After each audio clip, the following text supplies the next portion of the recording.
is rough, and it takes all that you've got, but he's been here, just waiting for you to knock, to take his hand and plant your feet on the rock. I want to live my life on the rock. I want to live my life on the rock. I want to live my life on the rock. I want to live my life on the rock. I want to live my life on the rock. I want to live my life on the rock. G'day, mate. You're watching Life on the Rock.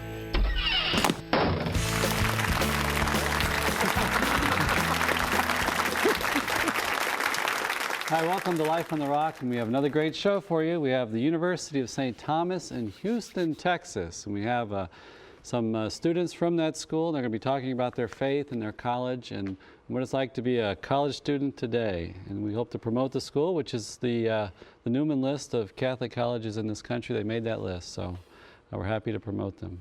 Good show. Hey, We got t-shirts, Father. We got t-shirts, Doug. What is this? Father's going to be doing this next year, ladies and gentlemen. I'll run it with him if he'll get down there and run it. Remember, we... So send your letters and emails in now. We want Father Mark to run in the Nun Run. The Nun Run. Remember, we promoted this. Our sisters out in Phoenix, they're building a monastery, and this is one of their fundraisers, and they had it this past March 20th. And Sister Augustine sent us the T-shirts and a little water bottle, and said it was a great success. So A run like none other. yeah. That's a great one on the back there. So yes, ladies and gentlemen, Father Mark and I would love to run this next year, but we need your support to get Father Mark in shape, ready to go run it. Down in the hot desert heat of Arizona. Yeah, let's go. All right, yeah. I can get my kids involved, they'll go. My wife, we'll all run it. My whole family will run it. My wife, sweetheart, I love you, dear. We'll see, we'll see. Now, Doug, you had a big weekend. Tell I us did. about Actually, before we do, Father, I have to say this to my lovely wife out there. Ladies and gentlemen, my wife and I just celebrated our 20th wedding anniversary last night, yesterday, April 21st. So, yes. Yay. I have just a beautiful, outstanding wife, and sweetheart, I love you very much, and God willing, we'll continue to grow old and hair loss, me, not you, together for many years to come. So, What's the secret to 20 years? 20 years, remaining vows. We have no choice.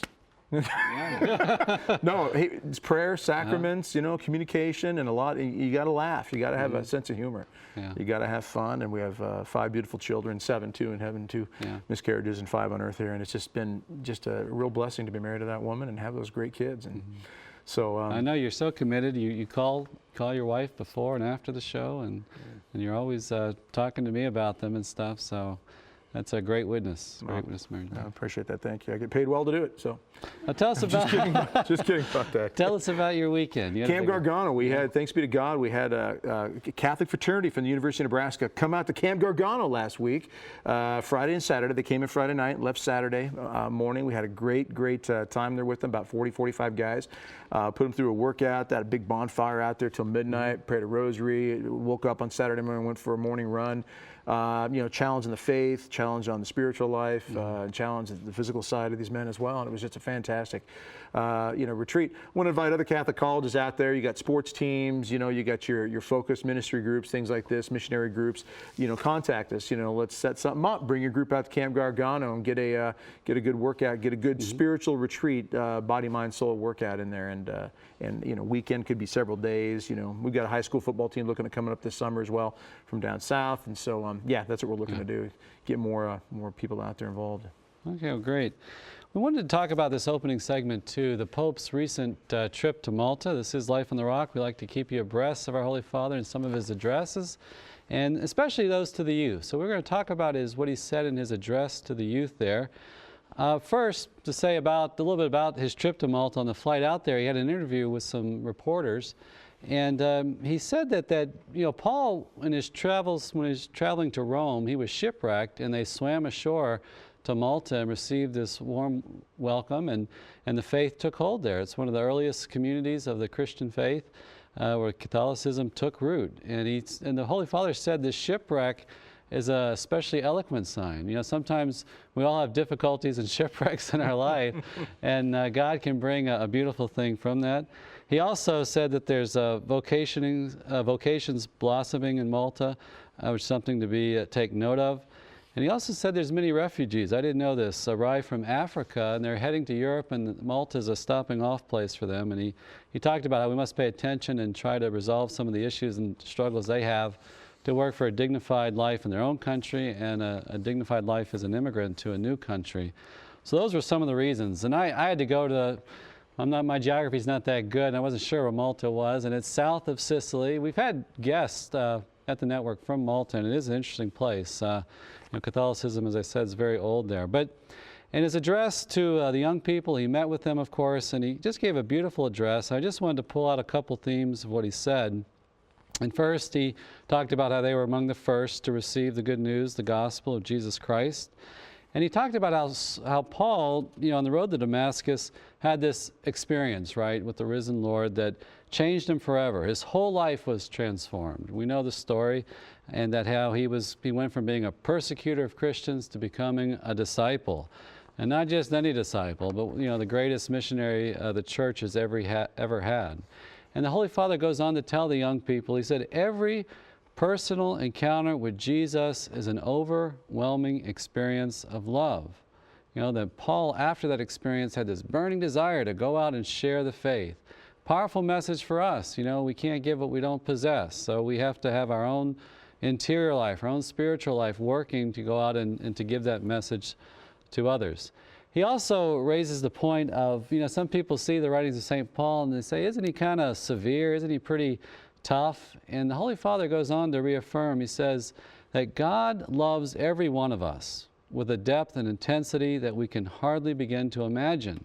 And he wants to purify us of our faults and build up our virtues so that we can have life in abundance. St. Paul gives a challenging message. He challenges his listeners and those he's preaching to, but he's saying, God's love is transformative. It wants the best from us. It challenges us.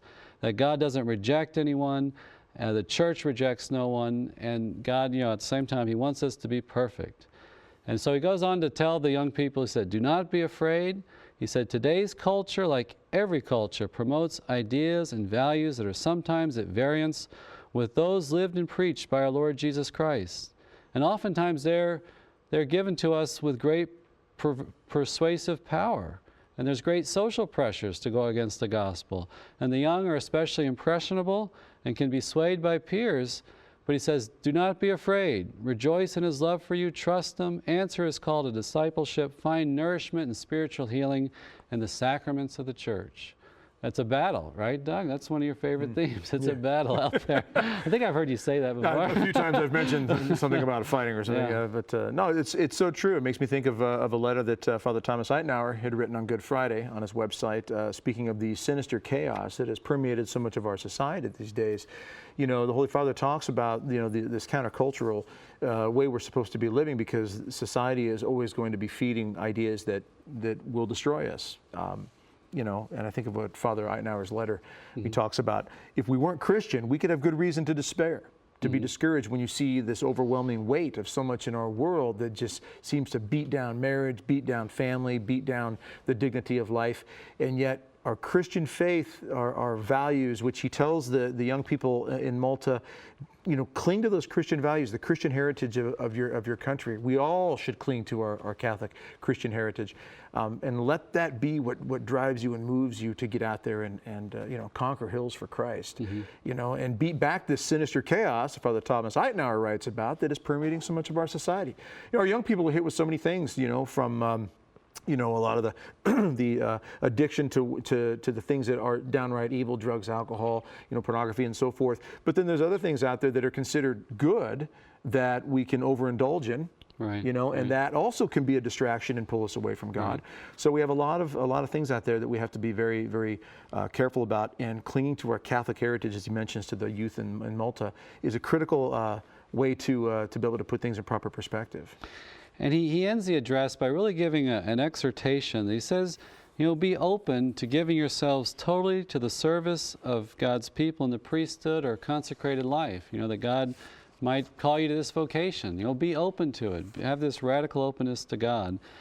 And he also goes on to say that, you know, being a Christian, you're called to bring the healing message of the gospel to everyone, that God loves every single person in the world. You're to bring that message to others. As Christians, we are called to manifest God's all-inclusive love. So we should seek out the poor, the vulnerable, the marginalized. We should have special care for those who are in distress, those suffering from depression or anxiety. And he goes on to list other disabled and immigrants and things like that. I thought that was interesting, depression or anxiety. Certainly among the youth today, right, we struggle with these issues among, you know, everybody can have these issues. But oftentimes, like Doug's saying, there's a lot of despair out there. Oh, and you can be a powerful missionary in your, you know, where you're at. Oh, you think about just walking down the hallways at school for young people, or for those, you know, who work in a workplace of some sort where you've got, you know, little cubicles and people, you know, locked in there with their computers and, you know, making money right now and just, you know, working things out. And you know what? Loneliness. Mother Teresa talked about that being the greatest sickness that we battle in our world, is a sense of loneliness. You know, ladies and gentlemen, look at the cashier at the grocery store in the eyes next time and simply ask them how their day is going. Sincerely. So, how's your day going? Do you like your job? You know, just strike up a brief little moment of, you know, I appreciate your service. I appreciate what you're doing here, because we need the cashier at the grocery store. You know, I mean, I've done things like that in my life too, where I've worked, you know, cashier to delivering flowers to digging ditches. I've had about 34 jobs in my life, by the way. Was never fired from one of them though. I just kept moving from job to job to job. But the bottom line is, we can bring a Christian love to everybody simply by looking them in the eyes and letting them know that they are important, by giving them a few moments of your time and a smile. One thing I see too as a priest, you know, so many people just need some attention. You know, we hunger for that attention, and we try to substitute other things for it, but, you know, we can all give that to another person, you know, listening or helping out, giving some advice. They're yelling at me, we need to break, so I won't take away from our guest tonight. We have St. Thomas Aquinas University in Houston, Texas. So don't go away, we'll be right back in a minute.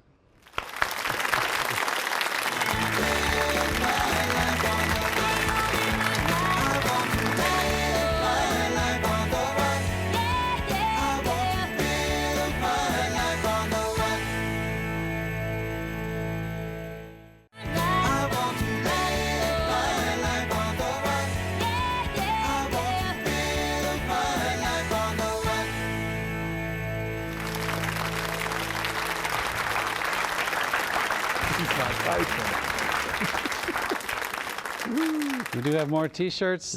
University of St. Thomas, the Celts, Houston, Texas. So welcome to the show, Father Mike. Thank you, Father. If y'all can introduce yourselves, I can't get the last name, so why don't we just go through Buonatello.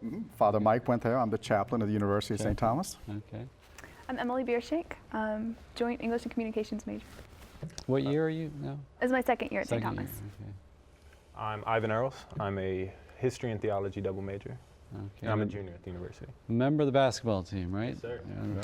I'm Doug Barry, co-host of Life in the Rock. One of the Rock House compadres. Oh, he knew that. All right, Father Mike, you are the chaplain, and I was impressed by the RCIA group you have.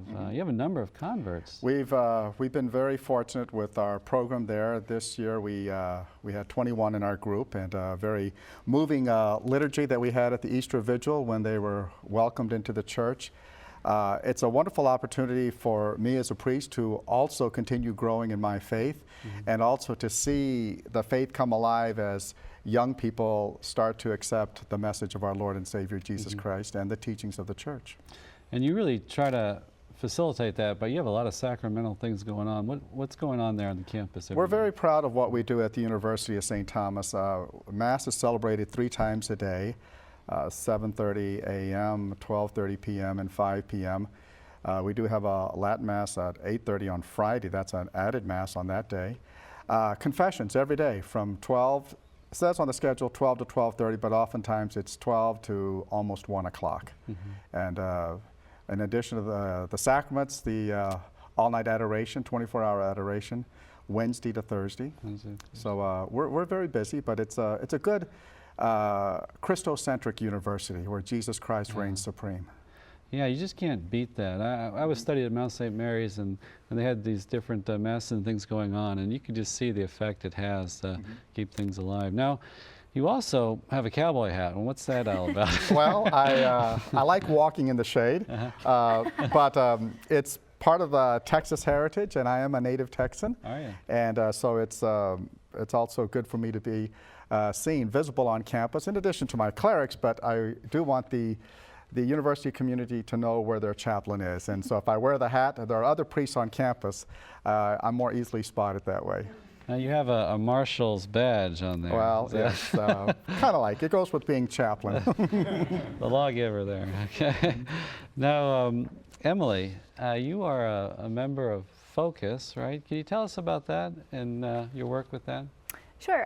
Focus is the Fellowship of Catholic University Students, and they are an organization which sends generally recent college graduates out onto campuses to live a Catholic life and to show students how to live a Catholic life. So Ivan's actually been in Focus longer than I have, but Focus, we have, what, 17 Bible studies running. We've got 4 missionaries who live as full-time missionaries on campus, about 15 to 20 student leaders.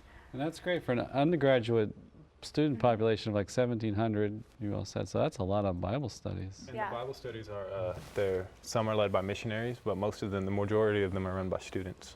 So about 4 Focus missionaries on campus, and then you all help out. And then each Bible study has, I think mine is the biggest Bible study. We have like 7 or 8 members that come every week. Some have 3 to 4, 5, varies.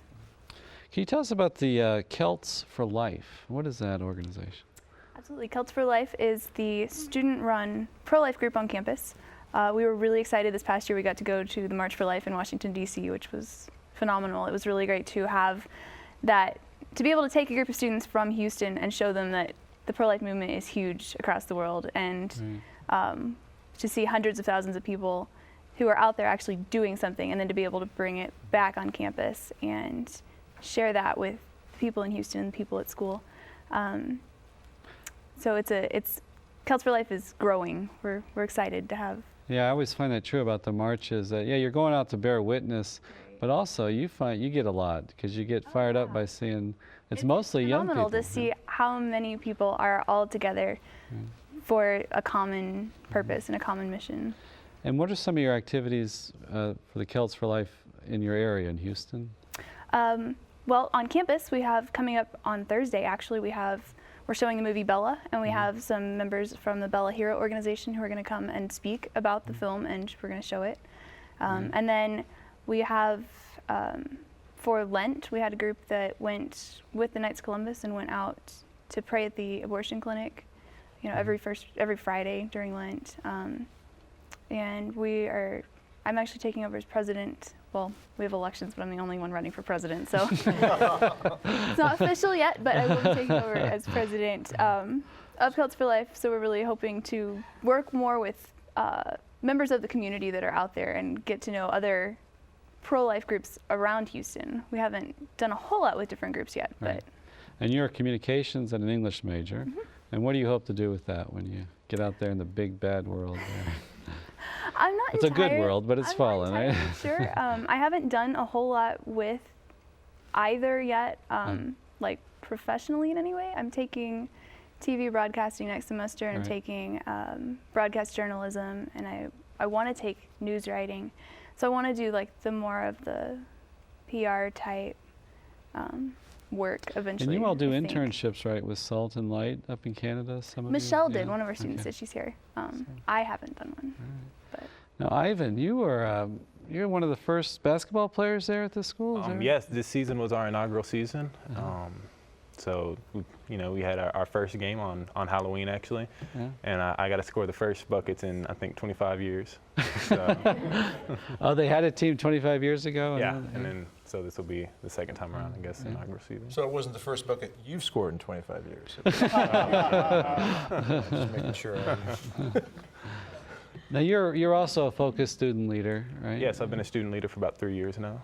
And what does that entail? You work hands-on, right? Kind of one-on-one with Yeah, we lead Bible studies on campus. I actually lead one with some of my teammates on the basketball team.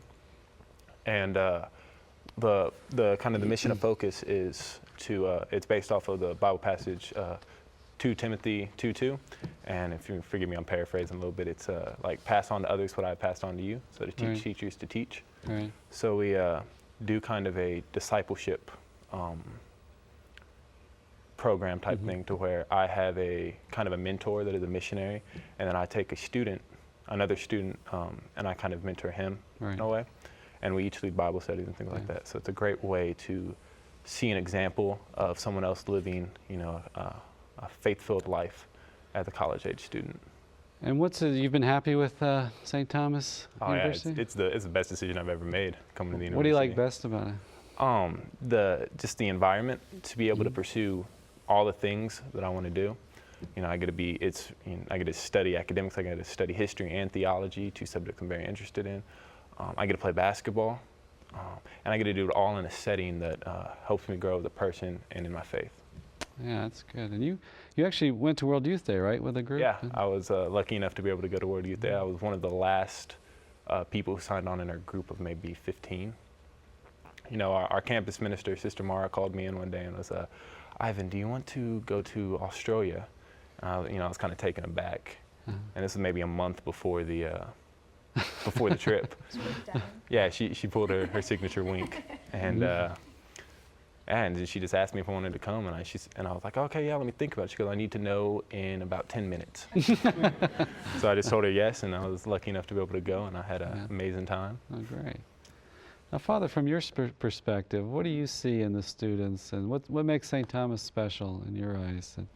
I think one of the things that makes it special is the faithfulness and devotion of our students. And I've reflected on this, and our students, our young people, are proud of their Catholic heritage.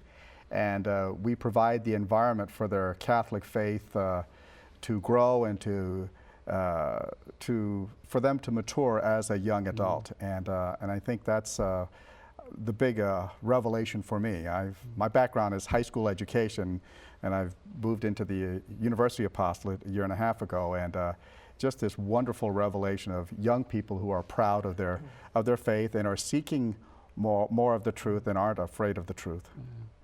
Yeah, I've always tried to, you know, every part of the troop, every member of the church brings some kind of gift to the church, and I'm always kind of fascinated by what young people bring, and one of that is energy and excitement. I know it kind of fires me up about my own vocation. It's in a way, I tend to be very optimistic about things, and it's because I'm surrounded by a campus full of wonderful young men and women from all walks of life, from all parts of the country, and they are growing together, and they are adding to the holiness that is the University of St. Thomas. Now, you all had a special Good Friday celebration, the Way of the Cross? We had a wonderful celebration. It was a very fun-filled day in the sense that we were enriched spiritually. We gathered at the University of St. Thomas, and we marched in procession, 300 of us, from the university all the way to the co-cathedral, and we were met there by the bishop, who gave us a blessing. And it was just a faith-filled journey. We had 5 stops along the way. Great. So, so there's always stuff like that going on, liturgical life. There is, and going back to that Way of the Cross, Dr. Ivany joined us and walked with us the entire way. Here's our president of the university, who accompanied the group. He and his wife were also with us on the March for Life, and they have a son who's a priest. So we have this wonderful support and backing of our administration. That's terrific. I know when you don't feel like you're having to go every day even to the school and battle, you know, but you can be supported and see other people living their faith. That is such a great nurturing environment. So, well, we're going to take a quick break, and we'll be back with some more students from St. Thomas University, so don't go away. We'll be right back in a minute.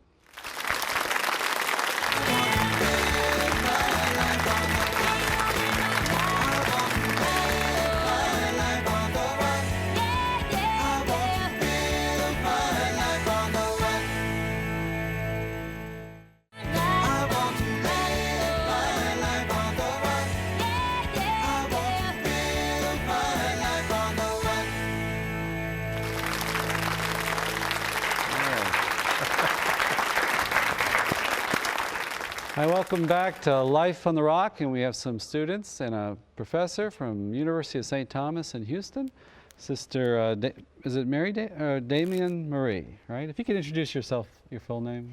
Yes, Sister Damian Marie Savino, and I'm the chair of the Environmental Science and Studies Department, and I have a joint appointment in Catholic Studies, and I'm one of the Franciscan Sisters of the Eucharist we live and work on campus. How long have you been a sister?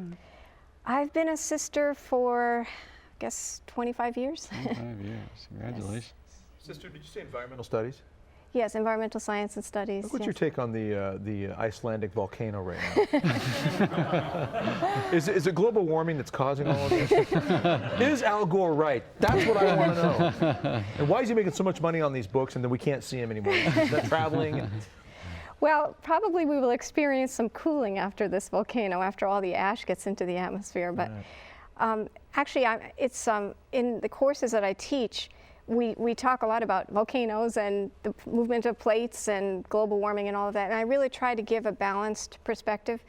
So, and I have between the earthquake in Haiti and the volcano in Iceland, and all of the natural disasters, we've had lots of things to study. And so hopefully our students are getting a sense of what the global situation is about and how to be a global citizen, how we care about those who are in need.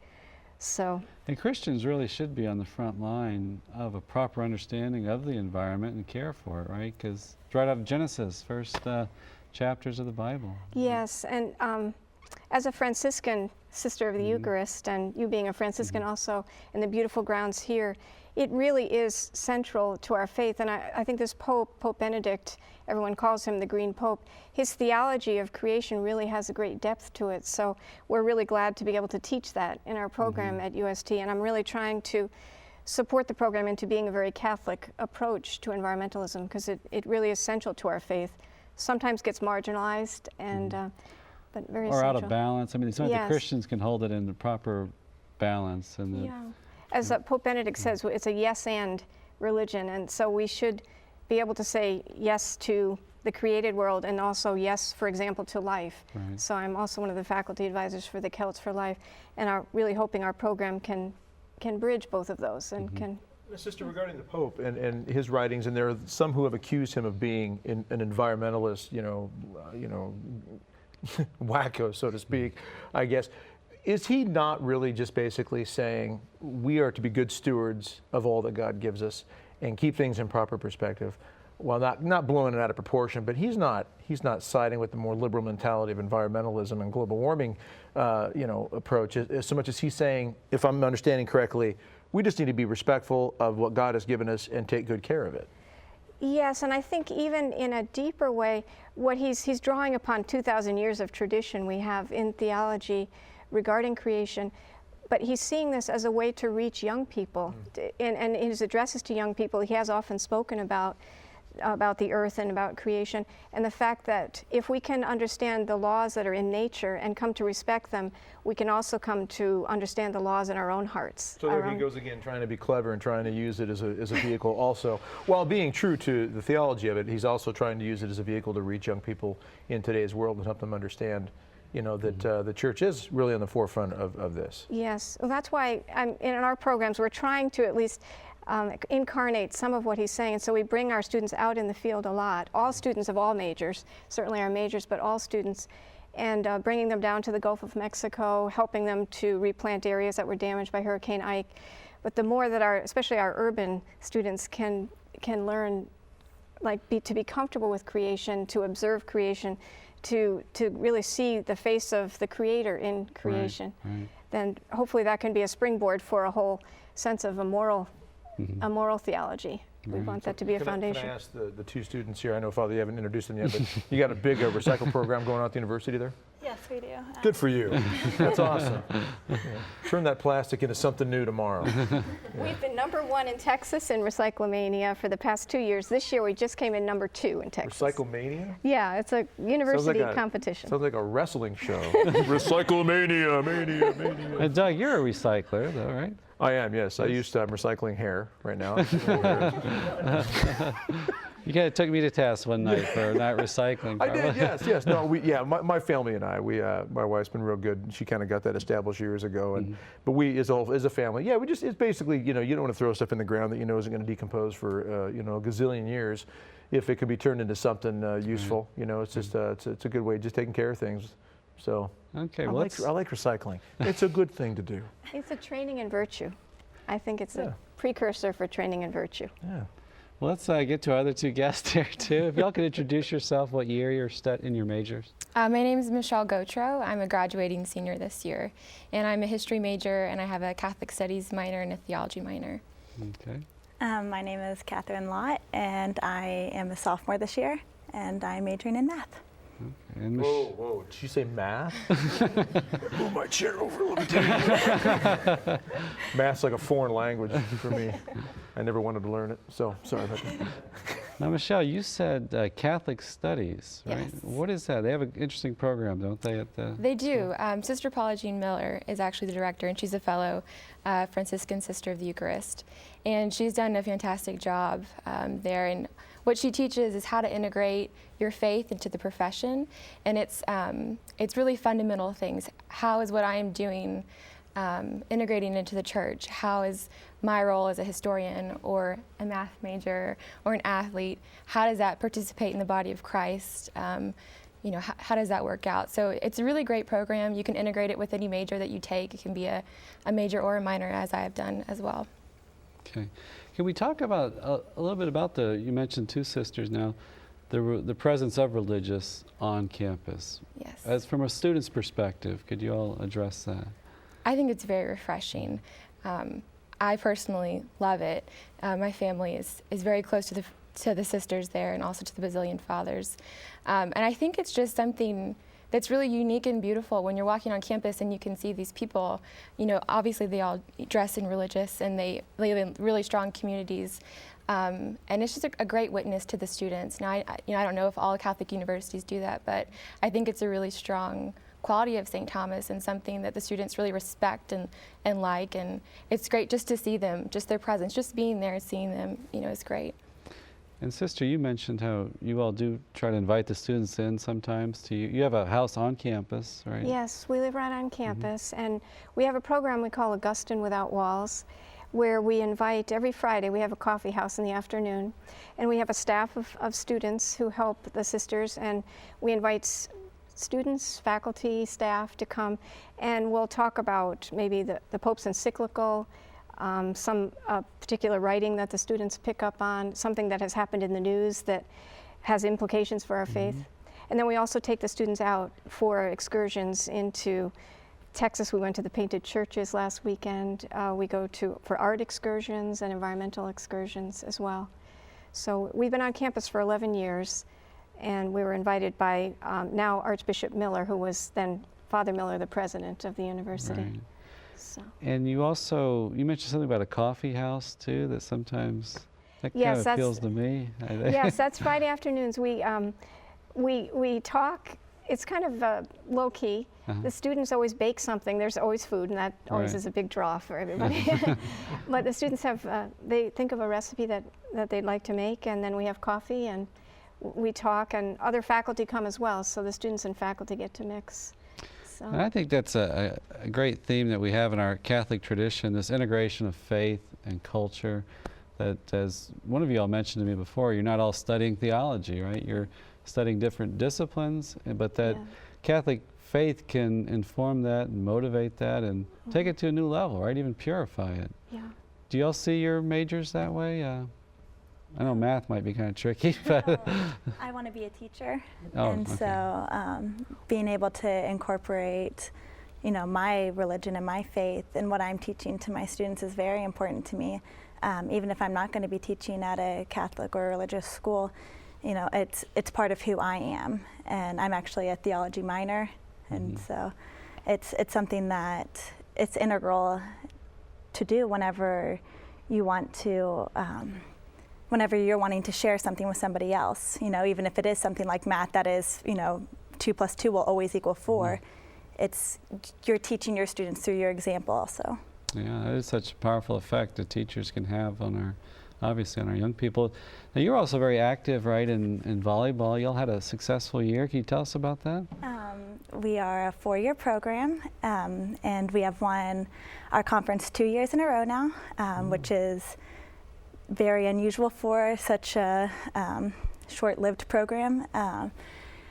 So it's been a great experience, you know, coming in and being able to balance athletics with academics. The school has allowed me to do that, and it's been just a great experience to, we've been able to travel. By winning conference, you get an automatic bid into nationals. So travel out, playing at a very competitive level, and it's a lot of fun. Well, how do you do it practically? How do you balance the academics, your faith, and athletics and all that? St. Thomas is very understanding about it. We work our practice schedules around our class schedules. There are times when last season we were practicing from 5 to 7:30 so that people who had earlier classes would be able to take those classes that they needed. Since we have a smaller school, there aren't unlimited hours that you can take specific classes, and so when you get into your major and you need to take Calculus 3 or communications courses that are only offered once a semester, it's important that you can still do that, and so our coaches have been very understanding about trying to work that in as well. Right.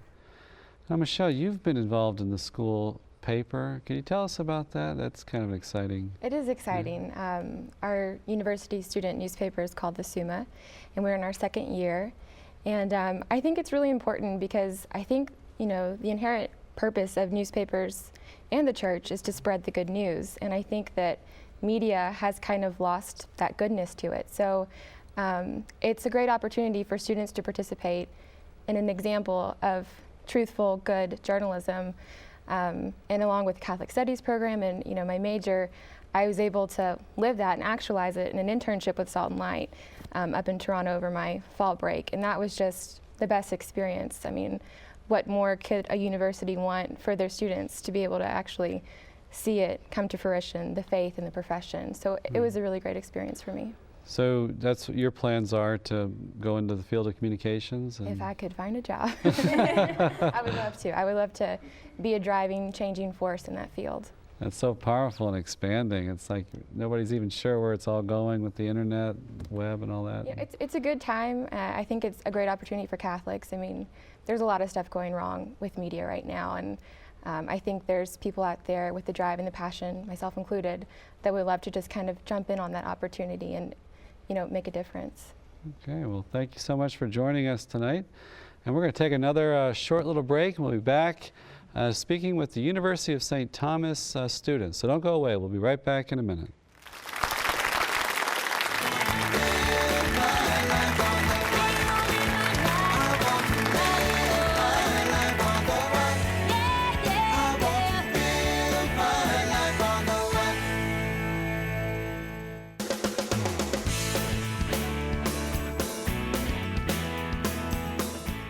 For more information about the University of St. Thomas in Houston, Texas, please visit their website at www.stthom.edu. That's www.stthom.edu.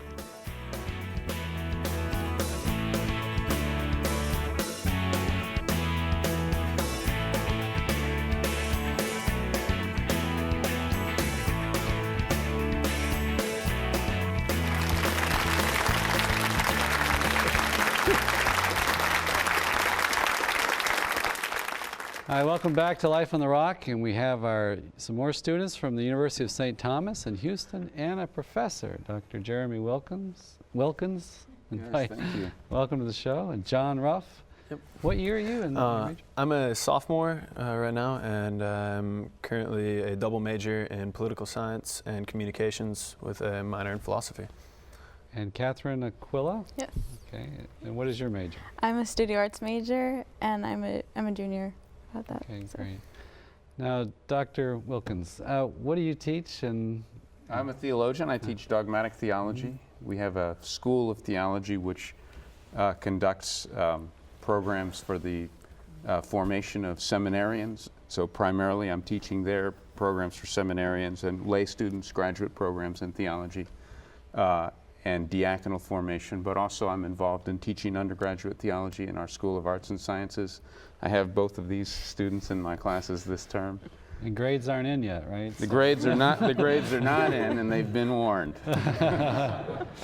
I'd like to ask you about something we hear a lot about, and it's always hard to sort out, this idea of the mandatum and ex cordia ecclesiae, this document during John Paul II's reign.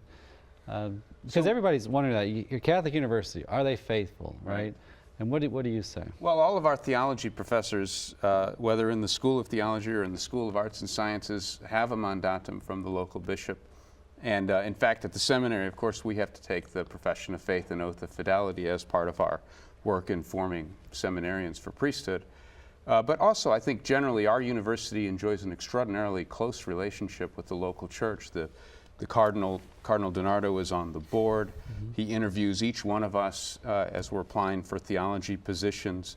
And I think, you know, in a way, even this relationship by which the university provides the theological, intellectual formation for diocesan priests, for our diocese and for dioceses around Texas is really kind of an unusual arrangement. I'm not sure that, I'm not aware of any other university that has that close of a relationship with the local church to be entrusted with that kind of task. Is it on the same campus, the seminary and It's on a separate campus, and of course the seminary has its own purpose as a residential program for the formation of priests. So I actually go, you know, I'm 2 days a week teaching at the seminary and 2 days a week teaching at the campus, but they're not far apart. And so it's, you know, it's part of our apostolate is to provide this service to the local church, both with the undergraduates and in this other capacity. For the audience, could you break down a bit more of what the mandatum means? Oh, sure. You know? Yeah, so the mandatum is, it's Latin, it's a mandate to teach Catholic theology, and so one receives it from the local bishop who's responsible for the propriety of Catholic doctrine in the local church. And so a theologian is expected to ask for one and receive one. And so this is one of the provisions of ex cordia ecclesiae. It's also in canon law. And so it's basically your commitment, your public relationship with the bishop, where you as a theologian make the commitment to say, I will present as Catholic doctrine what authentically is Catholic doctrine. That's my commitment to the church, and that's my commitment to you, my bishop. And he recognizes that commitment by granting you a mandate to teach Catholic theology. We all have that. Everyone who teaches theology at the University of St. Thomas has that. But not every Catholic university is No, following I think that's quite rare. I mean, most Catholic universities that I'm familiar with are you know, I think it would probably be relatively few theology professors would have the mandatum. And I think, you know, I was at a place one time where the fella said to me in the privacy of his office, not our place, but another place, he says, listen, I don't mind telling you between these four walls that I have a mandatum. But that was about how enthusiastic he felt about his public relationship with his bishop, that it had to be private, but he was willing to acknowledge it to me. But this should be critical for any parent who's looking at a university for their kids, or any you know, young adult who's looking at university. They should be looking for this to make sure. Otherwise, they could go somewhere and be indoctrinated with some stuff that's way off base. I think that's certainly right, and I think it represents a lot of things, but I mean, I think one of the things that it obviously represents institutionally is that our institution has a public and comfortable and unabashed relationship to the local church. We understand ourselves as conducting an apostolate and as theologians, as collaborators in a ministry that primarily is the bishop's ministry, which is to propose the authentic Catholic faith. And I think all of the schools on the Newman list, I believe all of the professors of theology in all of those schools have the mandatum. Okay, John, you're taking a class from Dr. Wilkins. What are you taking? Right now I'm taking apologetics with him, and that's just basically a coverage of, you know, apologists, the apologetic, you know, apologetic teachings, and then in a broader sense, it focuses more in current issues that we could face right now. It's be an accurate description, and how we can take them, you know, and look at each question fully, break it down, and then return with a good counter argument for for what we actually believe and what is the truth in each situation too, I think is the most important thing. All right, John, I'm going to put you on the spot here in front of millions of people watching all over the world, from the Pacific Rim to Africa and Ireland, but what kind of a teacher is this man? Fantastic. And as they said, grades are not in yet, so hopefully that works a bit. So do what you can to beef it up, right? Yeah. Absolutely. Well, I mean, it was, honestly, I've learned, and this is no fault of my previous teachers, but just from what I've learned previously, no, and I could get stuck on that one. But this, honestly, just the nature of an apologetics class is to be, to answer questions that you could have, and so it's so fulfilling when you go there. And that was a question I had. I was just what thinking are some about of the questions that you've encountered that you've had at the class to help you to make a defense? I think one of the biggest things was we read a book by Stephen Barr, Modern Physics and Ancient Faith, and how that many of the questions that I've come across, at least from other people, have been relating how can science, particularly evolution, and our faith work together. And the truth is they'll work together fine as long as both parties are willing, to give a little bit. It's not necessarily, there's a truth, but so often you will get people with the wrong ideas on either side, we've found, honestly, and that the truth is really the thing that needs to be sought after, not some agenda that a single person may have. So you think that from your experience, that has been one of the big apologetics issues, is this currently, I think currently in today's day and age, a huge thing deals with science, and how many scientists who are materialists will claim that there is no God in science, and then there will be the opposite side, which will have, there will be some people of faith which will claim that there is no science that can be necessarily indoctrinated within faith, and how those things can work together has just been a very interesting topic that we've covered. Now, Catherine, let's talk about fashion. How about switching gears?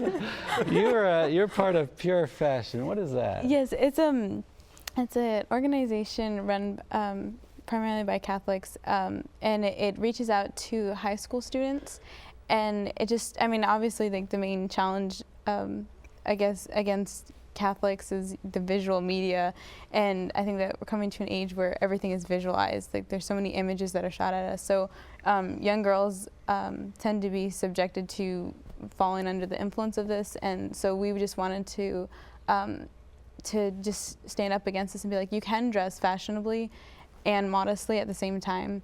And then, so the girls, they go through a whole year of formation, and at the end of the year, they have a fashion show. And this year was the first year in Houston that it's in several locations around the States. And I was involved in it when I lived in Indiana, and now it's in Texas. And so I was a part of the first show, and they actually had it hosted, Saks Fifth Avenue provided, they produced the show and provided the clothes in a modest way. So it was really awesome to see a department store of that size to provide modest clothes and work with us. So I have a question for all of you here.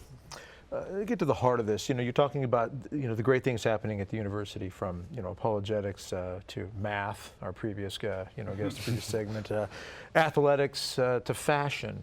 Why is this so important? Why is it so important to have this faithfulness to the teachings of the church, and have that permeate all these different areas in training our young adults to go out into the real world, so to speak? One of the things that you mentioned earlier, in terms of our undergraduate students, they're not all theology majors. They're not all going to go out and be, primarily working in some kind of direct ministry. They're going into professions. They're going into medical school. They're going into law school. And so that gives us a tremendous opportunity as teachers there to be involved in, forming persons who can leaven those professions. We talked about, Michelle mentioned going into the media and being a leaven in the media. And so we really try and, provide an education that